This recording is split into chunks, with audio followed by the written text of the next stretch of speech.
సరిగ్గా నెల రోజుల క్రితం పవన్ కళ్యాణ్ పిఠాపురంలో పర్యటించారు. సంక్రాంతి సంబరాలు నిర్వహించారు. ఆ సందర్భంగా పట్టణంలో పారిశుద్ధ్య సమస్య మీద ఆగ్రహం వ్యక్తం చేశారు. అధికారులకి సీరియస్ వార్నింగ్ ఇచ్చారు. నెల రోజుల్లో సమస్య పరిష్కరించాల్సిందే అంటూ చెప్పి వచ్చేశారు. అయిపోయింది. డీసీఎం మాట చెప్పేశారు. అధికారులు దాన్ని పెడచెవిన పెట్టేశారు. సమస్య యథావిధిగా కొనసాగుతున్నట్టుగా తాజాగా పిఠాపురం పట్టణ వాసులు చెప్తున్నారు. పిఠాపురం పట్టణంలో పారిశుద్ధ్య సమస్య పరిష్కరించాలి అంటూ అనేక ప్రజా సంఘాలు, వివిధ పార్టీల నేతలు రోడ్డెక్కారు. ఆందోళనకు పూనుకున్నారు. పవన్ కళ్యాణ్కి వ్యతిరేకంగా నినాదాలు చేశారు. పవన్ కళ్యాణ్ సమస్య పరిష్కరించాల్సింది పోయి హామీలిచ్చి మాటలు చెప్పి తప్పించుకుంటున్నారు అంటూ వాపోయారు. ఆందోళన సందర్భంగా ఒక ఆయన ఏమంటున్నారో వినండి. నియోజకవర్గం నుంచి ఎమ్మెల్యే పోటీ చేస్తే మనమంతా ఎన్నో ఆశలతో అత్యధిక మెజారిటీతో గెలిపించుకున్నాము. అందులో భాగంగా ఆయన డిప్యూటీ సీఎం కూడా కావడం అనేది మన అందరి అదృష్టంగా భావించాము. మన పిఠాపురం నియోజకవర్గాన్ని దేశంలోనే ఒక మోడల్ నియోజకవర్గంగా తయారు చేస్తానంటే మనం ఎన్నో ఆశపడ్డాము, ఎంతో ఆనందించాం.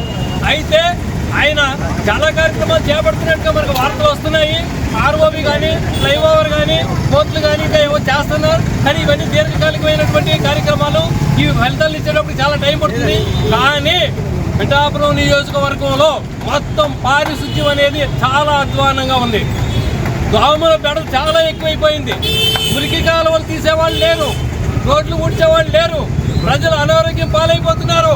ఈ విషయం పవన్ కళ్యాణ్ గారికి తెలుస్తుందో లేదో మనకైతే అర్థం కావడం లేదు. ఇది పవన్ కళ్యాణ్ మీద పిఠాపురం వాసుల అభిప్రాయం.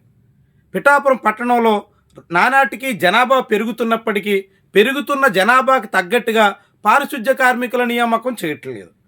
పారిశుద్ధ్య కార్మికుల సంఖ్య కుదించుకుపోవడం, పట్టణంలో ప్రజానీకం జనాభా పెరిగిపోవడంతో పారిశుద్ధ్యం పడకేస్తుంది, అపారిశుద్ధ్యం తాండవిస్తుంది, దోమల బెడద పెరిగిపోతుంది, అనేక రకాలుగా పబ్లిక్ని వేధిస్తోంది, వివిధ సమస్యలతో జనం అల్లాడిపోవాల్సి వస్తుంది.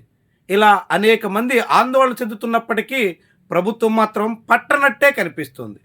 ఏళ్లు గడుస్తున్నా సమస్య అదిగో ఇదిగో అంటూ కాలయాపన చేస్తూ నడుస్తోంది. ఇలాంటి సమయంలో పిఠాపురాన్ని మోడల్ నియోజకవర్గంగా మారుస్తామన్న పవన్ కళ్యాణ్ ఇప్పుడు చెత్త కుప్పగా తయారు చేస్తారా అనే ప్రశ్న పబ్లిక్ నుంచి ఉదయిస్తోంది. అందుకే వీళ్ళంతా రోడ్డెక్కి నిరసన ర్యాలీ చేశారు, ఆందోళన వ్యక్తం చేశారు, నేరుగా మున్సిపల్ కమిషనర్ని నిలదీశారు. నెల రోజుల క్రితం డిప్యూటీ సీఎం చెప్పిన మాట ఏమయ్యింది అంటూ ప్రశ్నించారు. సమస్య పరిష్కరించకుండా ఎందుకు కాలయాపన చేస్తున్నారు అంటూ నిలదీశారు. ఒకవైపు ప్రజల మీద పన్నుల భారం మోపుతూ ఆస్తి పన్ను సహా అనేక రకాల పన్నులు పెంచుకుంటూ, రెండో వైపు పరిష్కరించాల్సిన సమస్యల విషయంలో దాటవేత ధోరణి ఏంటి అని చాలామంది నిలదీసే పరిస్థితి వచ్చింది.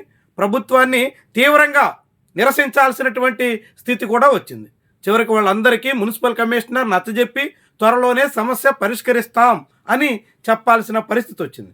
పిఠాపురం పట్టణ వ్యాప్తంగా పెరుగుతున్నటువంటి అనేక కొత్త ప్రాంతాల్లో ఎటువంటి పారిశుద్ధ్య సమస్య పరిష్కరించే ప్రయత్నం జరగడం లేదు. దాంతో దోమలు యథేచ్ఛగా పెరిగాయి, అనేక మంది రోగాల బారిన పడుతున్నారు అంటే జన సైనికులు సైతం వాపోయే పరిస్థితి వచ్చింది. పార్టీలో ఉన్నారు కాబట్టి జనసేన పార్టీ శ్రేణులు రోడ్డెక్కి నిరసన తెలియజేయకపోయినా ఇతర పార్టీలకు సంబంధించినటువంటి అనేక మంది కార్యకర్తలు ఇప్పుడు రోడ్డు మీద ఆందోళనకు పూనుకునే పరిస్థితి వచ్చింది.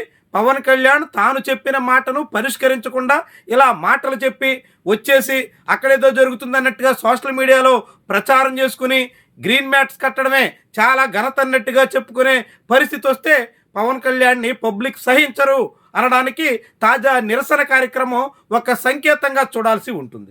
గతంలో ఋషికొండలో గ్రీన్ మ్యాట్ కట్టారు అంటూ సోషల్ మీడియాలో చాలా రాద్ధాంతం జరిగింది. ఇప్పుడు కూడా పిఠాపురంలో చెత్త కనిపించకుండా 4 చోట్ల గ్రీన్ మ్యాట్లు కట్టి ఇక పిఠాపురం పట్టణాన్ని పూర్తి పరిశుభ్రంగా మార్చేశారు అనే రీతిలో సోషల్ మీడియాలో క్యాంపెయిన్ చేశారు. కానీ ఆచరణలో అక్కడ ఎటువంటి పారిశుద్ధ్య సమస్య పరిష్కారం కాలేదని, చెత్త పేరుకుపోవడంతో దోమల బెడదతో అల్లాడిపోతున్నామని పట్టణవాసులు ఓపోవలసిన దుస్థితి వచ్చింది. అదే ఇప్పుడు నిరసన వరకు ఆగ్రహావేశాలు వ్యక్తం చేసేటంత వరకు వెళ్ళింది. మరి పవన్ కళ్యాణ్ ఇప్పటికైనా సమస్య పరిష్కారం మీద శ్రద్ధ పెట్టాలి. కేవలం ప్రచారం కోసం హడావడి చేసి హంగామా చేస్తే ఫలితం ఉండదు అనేటువంటి ప్రజల మాటను గుర్తెరగాలి. ఇలాంటి సమస్య పదే పదే పునరావృతమవుతున్నటువంటి తరుణంలో నిర్దిష్టమైన పరిష్కారం దిశగా అడుగులేయాలి. పెరుగుతున్నటువంటి జనాభాకు తగ్గట్టుగా పారిశుద్ధ్య కార్మికుల సంఖ్యను పెంచాలి, పారిశుద్ధ్య నిర్వహణకు బడ్జెట్ పెంచాలి, అందుకు తగ్గట్టుగా అదనపు నిధులను కేటాయించాలి. అట్లా పిఠాపురాన్ని పరిశుభ్రంగా ఉంచే ప్రయత్నం చేస్తూ అప్పుడు మోడల్ నియోజకవర్గంగా చెప్పుకుంటే జనం కూడా హర్షించే అవకాశం ఉంటుంది. లేదంటే మాత్రం పవన్ కళ్యాణ్కి భవిష్యత్తులో ఇలాంటి సమస్యలన్నీ మెడకు చుట్టుకోవడం, రాజకీయంగా ఆయనకి ఎదురు దెబ్బలు తినేటువంటి పరిస్థితికి కూడా తీసుకెళ్లడం అనివార్యం అని చెప్పొచ్చు.